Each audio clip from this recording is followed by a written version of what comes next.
Welcome back, everyone. We're at the end of our reveals finally as we head into tournament promo season. They just wrapped up reveals over on Facebook, so make sure that you're following always there over there to see reveals at bright and early 8 a.m. when they come live. We should be starting anniversary box ones soon, but these are effectively it for the time being. Be a couple weeks or even a month here before we start seeing anything else, so let's just jump right in, see if these can really support old and new decks enough to bring them into meta contention. Over in red, the new red skill is Kid Ku deck. We already expected this deck to be one of the best in the format, and yeah, it's got a new promo card that's really strong.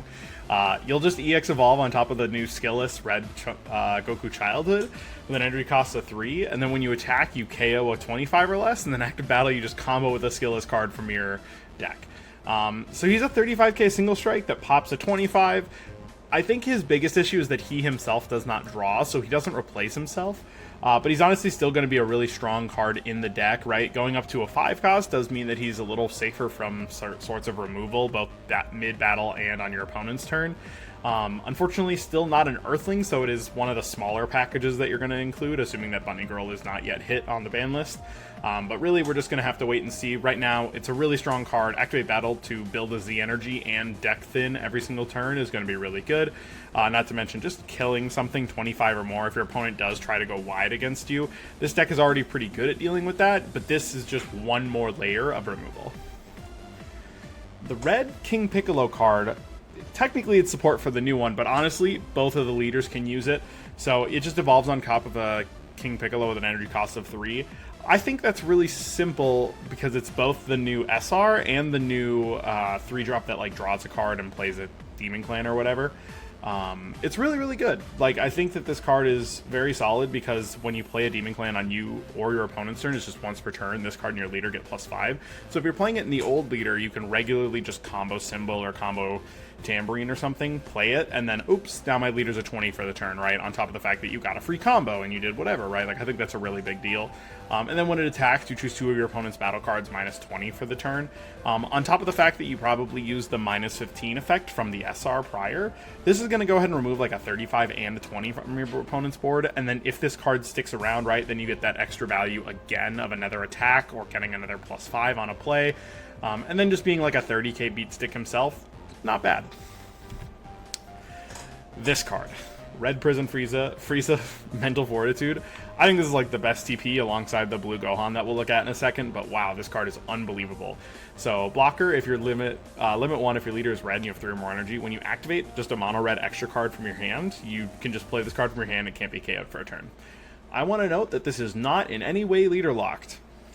If you're playing a red leader and you play Explosive Dance, which guess what? You're playing a red leader, therefore you're playing Explosive Dance, you could just play about a blocker that can't be KO'd for the turn for free.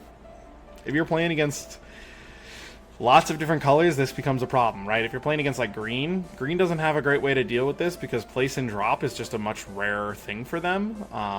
They can't really tap it, they can't really skill drain it, they can't, you know, I mean, skill draining it doesn't really matter because it says this card can't be KO'd for the turn. But like it'd have to go to warp, which means that they have to blow their Overwhelm early on it, or they'd have to use some sort of like bounce to hand, switch it to rest mode just so that way they can at least ignore it for the turn, because blocker on top of Explosive Dance, some colors already basically pass turn to Explosive Dance. This is just one more free layer of defense, and then it has an activate main for 1 if it does manage to live.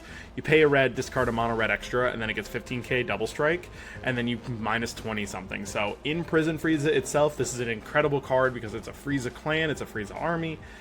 So there's like lots of different pieces. Unfortunately, you can't evolve on top of it because it does specify Frieza with a cost of 7 for the 8-drop.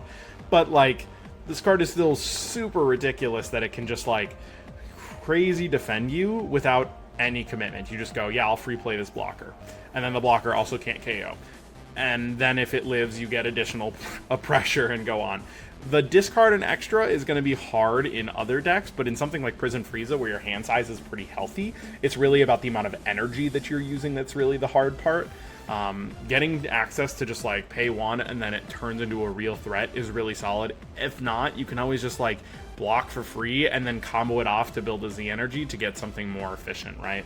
I think this card is an immediate staple in Golden Frieza as a 4 of, and then if you're playing other types of decks, you can probably just include it at like a 2 of, and then, you know, it works out that it's just like free extra defense against on the early turns on the decks that you need it against. Red Rildo? Question mark? Because, like,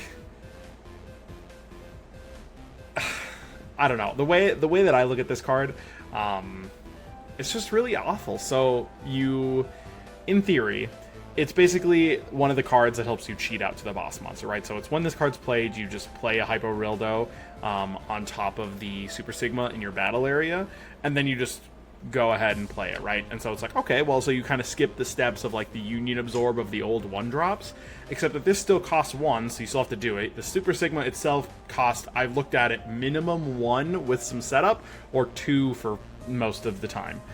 So it's like still a 2 or a 3 energy play, and then it plays out Hyper Rildo Combined Power, which is actually the crappy rare from this archetype, rather than like some other good Rildo. So it's not like you're evolving into the 7 cost that like minuses your opponent's leader, draws cards.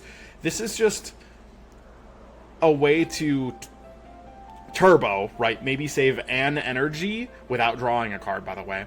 Saving an energy to mediocrely go to a bad boss monster. Like, it's not... This is super whack. I think this card should have been a lot stronger. I don't think they needed to put any of these random restrictions on it. I think it could have been play literally any Rildo from your deck from like 7 or like 5 or more, or like as long as it's red or whatever, and it just wouldn't have mattered. And then limit 1 for a red. If your leader's a General Rildo and you use this card in a combo, you can switch a battle card to active mode. That's a pretty good effect. It's not crazy, but like if you did then go to the 7 cost, like let's say you played this card, you went into the 7, and then you you played the 5, evolved into the 7, and then you went, okay, now I can pay 1 more red, combo this card, go ahead and restand it for 1. That's like fine, but at the same time, you could also just like have paid 1 for another, you know, double strike body or something maybe that drew a card or doesn't require this like crazy setup. Like, I'm glad that that effect exists just because it makes it slightly better, or if you like naturally went into one of the Rildos, you'd be able to do this a little more efficiently as just like a free restand. But I just can't see this card changing anything, unfortunately. Blue Gotenks, this is just another fusion target. Honestly, to me, that's the way I view it. It's fusion for 2, draw 2, so it does replace all parts of it because your leader will draw 1 and then he'll draw 2. And then when it's removed from a battle area by a skill, you get to take a blue skill of Saiyan from your drop and add it to your Z energy. At the end of your turn, you choose all ghost tokens, switch them to active mode, and permanent your ghost tokens gain blocker. So, in theory, this is one of the better ones in that, like, it's one of the few that replaces all of the cards in the fusion. However, the way that I have to unfortunately look at it is that restanding your ghost tokens is cool, since they would have barrier and or blocker revenge if you use the Z extra that gives them revenge. However, all the other Z extras are like removal and restanding for more pressure or drawing additional cards, and this one would be just like you create some 15k blocker revenge cards that your opponent will just remove inherently because they're 15k and they have no cost, right? Like 1 secret ID removes this card and every token that you made. Not to mention the fact that if your opponent just removes this card, then they're just cards with revenge and they don't even have blocker. And it's not like ghost tokens have combo power, so what's the deal, right? Like, there's just like no purpose to this. I think it's one of the worst ones. Which is really odd, but other than the fact that it just replaces all of itself, but you shouldn't have to replace all of your, like, the replacing itself is the bare minimum, since this leader doesn't inherently draw in addition to that, right? Like, it's really something that they could have gone a little bit further with. Potentially this card could have had barrier. That would have been a really big deal. Would have been totally fine and, like, balanced still, but it's just not quite enough, and which really sucks, because I think Gotenks is a really sick deck. Blue Boo, this is actually one of the better cards from the TPs, but I don't think it's going to actually see any play, and we'll talk about why. So, for a blue, activate battle, limit 1. If your leader is a blue Boo Z leader, and you place 1 card from your combo area and its owner's drop, draw 1 and play this card from your hand. When it's played, you bottom deck one of your opponent's battle cards 5 or less. So, that's a really good activate battle speed effect, right? Like, if you compare it to something like Goku Black Mortals Be Gone, who only gets rid of a 5 or less, or a 4 or less, or you compare it to like Goku Premonition, SS3, who gets rid of any 5 or less. and taps a card for 2, I think that's the way you have to look at it. Like, I look at this card and I think, okay, so it's restricted to only if I'm a Z leader on my opponent's turn, and all the Z leaders immediately remove themselves after being in one battle, so you have to make yourself a Z leader. Then you have to combo a card, or use one of your opponent's card in a combo, depending on the situation, and then get rid of it to play this, draw 1, and bottom deck a 5 or less, if it even matters, right? Like, your opponent knowing that cards like this exist, it's not like people are really going all in against blue on the 4 or 5 cost anyway, because of things like Gohan SH, things like Goku Premonition, things like Mortals Begone. So all of a sudden, it's like, this card is a really redundant piece of support. Like, it's technically a little bit better statted than Goku Black Mortal Begone, because it's 25 instead of 20, but it's the same as Goku, right? Like, except Goku's a double strike with Deflect, and he draws a card in the activate main, and he doesn't require all this random bits of setup. So I think that'd be my biggest thing. It's really not a bad card, it's just that there are better options that do the same thing with less setup, and that's ultimately what it's going to come down to. The promo blue Gogeta, it's just Miracle Strike Gogeta. I'm a big fan of this deck. It's got a lot of support recently, right? We saw in the last anniversary box, I mean, it literally got a Z leader, a Z battle card, and a new battle card. Like, it really just got pushed to be, like, honestly quite powerful, so I really don't think people should sleep on it. SS Gogeta Fusion Explosion is Deflect Barrier, Union Fusion for blue 1, Goku and Vegeta, so it does get reduced. This is effectively going to end up costing you only 2, which is really, really strong, because you'll pay 1 for the Z battle card, which will then reduce the other one down to 1. So, shocker, like, you just pay 2 for this card, and that's pretty darn good. When this card is played, you choose one of your opponent's skillless battle cards and place it at the bottom of the owner's deck. Notably, your leader and Z leader both negate skills of all of your opponent's cards, so it just removes any of the cards, assuming that you've done that effect already. And then you place this card in the owner's drop, and at the start of your main phase, or your opponent's main phase, you just choose a Gogeta with an energy cost of 5 and Union from your drop and play it. So you have 2 different targets for this. You have the old starter deck card, which has Sparking 5 to draw 2 and bottom deck 2 of your opponent's battle cards. So that would mean that you get rid of 3 total battle cards, which is excellent. Or you can go into the new anniversary box card, which only has Deflect. It doesn't draw, it draws 1 card on play, and then it chooses itself and your leader to both get plus 5,000 for the turn, so your leader would immediately pump up to a 20k. And of course, you're playing blue, so you could throw a bean on there or whatever. Different effects, right? There's also going to be like the SS3 Goku coming up as a new promo. So there's going to be a lot of different options for you to just go, all right, well, hey, let's just get huge, right? Make my leader a big 20k, 25k, get defensive. I think this card is super strong. Thankfully, all of the Gogetas are just constantly recyclable from your leader. So it's one of those things where you can literally just play this card at like 2, and then whenever you want to resolve it, you can just resolve it, because your leader just grabs it back from the drop area whenever you want. Likewise, of course, then same with the other pieces. So very strong piece of support. You only really need like 2 of it, so it's super cool. I'm very happy it exists. Miracle Strike Gogeta is super cool. The starter deck Rainbow Gohan. We've already talked about this card in length in a different video, my generic blue support. And honestly, draw 2, bottom deck a card, restand energy. I can't spend a whole lot of time on this. This card is insane in mono blue decks, and then this Gohan card deck does play it for 1. Okay, it's just that this deck kind of sucks. You know what I mean? Like, it's fine, I guess. This card will help, but honestly, it doesn't matter how much they draw if their baseline defense is not good enough. But this card is super duper good, and I'm really impressed with how it plays in, you know, things like Soul Striker and SS3 Reboot and Bojack.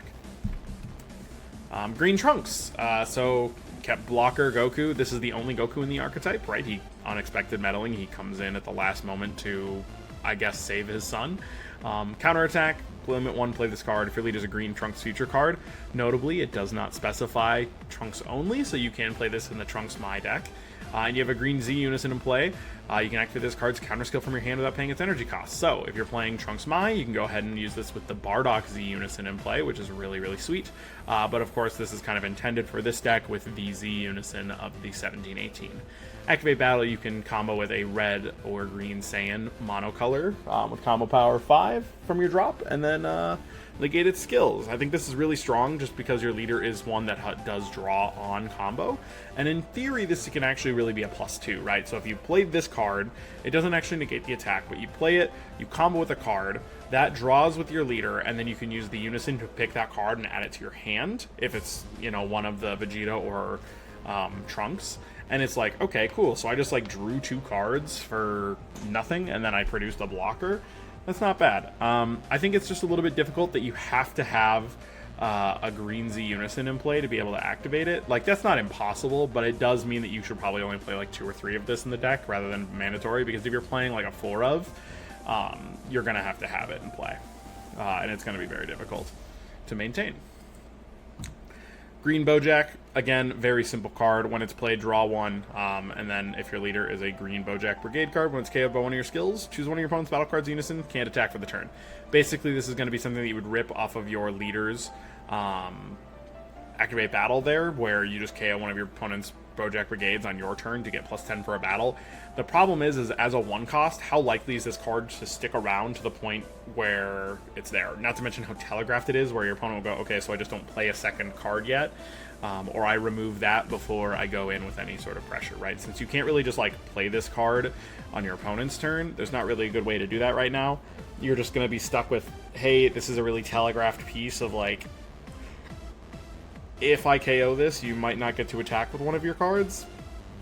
Not that great, especially as a 1-cost 4K, it's not going to stick around. It's good just because it's another type of interaction, and you don't always have to give, or another type of cantrip, you don't always have to give your 8-drop Bojack's critical, so you can play some amount of this alongside the other 1-costs from the set, but it is just a little superfluous. I don't even think you need this card for the deck to really change basically at all. Yellow Spirit Bomb. This Vegito I think is really good. So for a yellow, if you have a Spirit Bomb in your battle area, play this card from your hand, and then choose one of your opponent's battle cards, switch it to rest mode. That's really great just because it's more tap down. So if you're like, hey, I want to get rid of your little cantrips and stuff, this guy is a great way to do it. So when it attacks, draw 1, and then at the end of the battle, you place it in the drop, and then you place a Goku from your battle area or drop into your Z energy, and you place a Vegeta from your battle area drop under a Spirit Bomb. So I think that does help turbo out like the win con a little bit. I don't think the deck really needed to turbo to it any faster. It already kind of happened on like turn 4 or 5 pretty naturally. But I do like the fact that it's a pay 1 for a 25k draw card that also produces a Z energy, because this deck does really struggle with that, especially with the fact that it has to have 2 to Z awaken the first time. Not to mention the fact that you typically want to have like a Hercule in play, or you want to put out the Z extra, so that way you can have access to things like Riposte and Steadfast a little bit sooner. I think that's really something that this deck could work on. But this is just like another little piece of like tiny bits of pressure, right? Yellow is kind of missing that mid-game pressure very well. It does have a couple different boss monsters, and it does have a lot of like the early game, like, okay, I can defend myself. But in the mid-game, it like doesn't have a way to constantly produce enough pressure to put it that those boss monsters are able to actually win the game. I think that's a really good card. I don't know if it's enough for Spirit Bomb. It's still like a little bit of a generic yellow deck, which is kind of behind right now, but it's good. The yellow Shadow Dragons all get this new Oceanus Elegant Evil. For a yellow, if it's sent from the drop to the warp by a Shadow Dragon card skill, play this card from your warp. So you'll do it off of the Oceanus leader effect. You would do it off of like the 8-cost Allies Absorb. There are a couple different Shenrons that would actually allow you to do this, but right now, I would say those are kind of the main 2 pieces that you'd be looking at it. And then when it's played, you choose one of your opponent's battle cards unison, switch to rest mode. For a yellow, that's just not that great to me. I think that playing this card off of there, it's like a blocker that restands. It doesn't remove anything. It just taps something down, which like you already have access to the Goku and Nova, except that that card like finds a new card, and then it's like a 20k dual attacker. Like, and it's a Nova, so you can evolve into the 8-drop to draw 2, and it's like got a better name, and like I can't see this card seeing any real amounts of play. It's not like it's a terrible card. It's still a blocker. It's a different name if you happen to be playing like OG Sin and you just wanted to play 7 cards. But there's so many powerful Shadow Dragons now, especially after this last set. Going with this card just doesn't do a whole lot, and it really just seems like it's more of a, if you really want to play a lot of Oceanus cards in your Oceanus deck, this is one way to do it. On to generic yellow Belmod. Manipulation. You could argue that this is for like U11, Jiren, or Topo, but the only thing that they have in common is exactly that trait. There's nothing that this card does specifically for them. 25 critical dual deflect is a really good set of keywords. You know it's going to land. You know it's going to apply a lot of offensive pressure as a critical dual attack. And its effect really is nothing to scoff at. In fact, arguably, it's one of the best TPs. When your leader is yellow, when this card is played, choose up to one of your opponent's cards, ignoring barrier, switch it to rest mode, then choose up to one of your opponent's battle cards, ignoring barrier, and KO it. I think that's really, really strong, right? So you can either KO basically any of your opponent's cards, ignoring barrier, or you can tap down one of their energy. As a 4 cost, this is not, it's a little costly to like pay 4 to tap down one of your opponent's energy, but if you're on like turn 7, it's not that unreasonable if they only have like 1 more up for defense. Likewise, for activate main for 3 yellow and you place a battle card in the drop area, you can play it from your hand. I think that's a really good piece of advice to just like go, hey, you know what, let's push this forward. I want to get this game over with. I'm going to tap down one of your cards. And placing a battle card in the drop area is costly, but not that bad. Yellow does play quite a bit of cantrips, and of course, right, there's always things like barrier cantrips that you could like sit out for a turn or two, just to help manipulate the board, right? Or of course, if you floodgated your opponent, that's a really great way to do it. So there's a lot of different options here in terms of applying an amount of pressure, and honestly, even for 3, just like critical duel that taps a card and KOs something is not the worst card in the world. We've got generic black Rebello Competent Secretary. Again, I don't really know what deck this was immediately designed for. It's just kind of like a generic black support card, so I am totally down for that. Permanent if it would leave the battle area removed from the game instead, and then activate main for a black if your leader is black and you have 2 or more energy and you place one of your battle cards with Overwhelm or Dark Realm in the drop, you play it from your warp, and then you warp one of your opponent's battle cards and your leader gets +5 for the turn. In terms of like high value, I mean, this is just 1 more attack from a non-hand area that also removes a card and gives your leader +5. Overall, that's like a +3 in card advantage from a non-hand area. I think this card is super strong. If you're planning to play something like Vegex or Trunks in the upcoming meta, this is a really great option. If you're planning to play something like Vegito, it's even like a 1 or a 2 of, just because as soon as it's in the warp, then it's there for the entire game and you can just make your leader larger. It does suck that you don't have a way to trigger this on your opponent's turn to get the 5k defensively, but honestly, that's still totally fine, just to like constantly buff up your leader. Any deck that doesn't have to rely on a huge amount of Saiyans should absolutely be playing this at some higher quantities, and even the ones that do can definitely play it at lower ones because it's free value. It's so much value for nothing from a non-hand area. Then we've got U7 Rainbow Grand Priest. This card is a little tricky. If you guys have never played this deck, it's very, very odd. But just know that this Kusu is fine. It is not good, and I think one of the reasons that I don't think it's very good is actually because of its restrictions. So activate main for 2 if your leaders are red Grand Priest and you have 4 or more color types in your energy, play this card from your hand. I think that's the restriction that's the problem. I don't know if it's checking for number of colors, because of the word color types makes me think that you need to have 4 different types of energy. So you'd have to have like a red yellow, a blue green, a red green, and a blue yellow, right? Like you'd have to have 4 different combinations. That could be, you know, mono colors as well, but it would have to be 4 different color types in your energy to actually play her. And that means you're a turn 4. I don't understand. This card is not good enough for a turn 4 boss monster. When it's played, you choose up to one of your opponent's battle cards, KO it, then you switch up to one of your leaders and one of your energy to active mode at the end of the turn. That's good in that like it basically lets you draw a card, get an extra free combo, and then you KO something, but I don't know if that's good enough to be a limit 1. I don't think that's good enough to like not just like immediately restand your leader. Like I don't think it would have been an issue to let you just do that right away. 20 dual attack is not offensive enough for it to matter. And then as a 110k, it's cool in that like it's bigger than a lot of the 15ks in the deck, but it's not like that wasn't already kind of standard. It's like half of them are still 110ks. Not that big of an issue. Not enough to help the deck. I wish it was a little bit stronger. Again, one of those ones where this deck has done literally nothing. What are they afraid of? Do they think this card's going to break the game if they just say, when this card is played, your leader restands immediately? If it's a 25 dual attack instead, or if it's 25 dual double, would that have been the issue? Like, I just don't think so. And then finally, we've got the new Z8 Rainbow Gogeta. Happy Pride Month, everybody, although now we're out of Pride Month. This Shenron, it's weird. This is one of the few black multicolor cards in the game. I think there's only the 2. that are not immediately related to Prismatic Bardock, being the old Grand Priest card and now this Shenron. This Shenron GT ignores energy exhaust and is a 0-10k in this deck, and that's half the reason to play it. Energy exhaust, in quotations. Permanent, this card can't attack, and then activate main if there's 7 or more card names of GT amongst areas. Play it from your hand.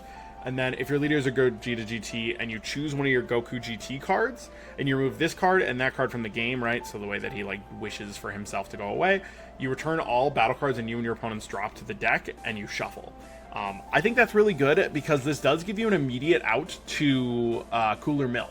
This is just like okay, cool, I'm almost out of cards in my deck. Well, actually I'm going to replenish every single one of them.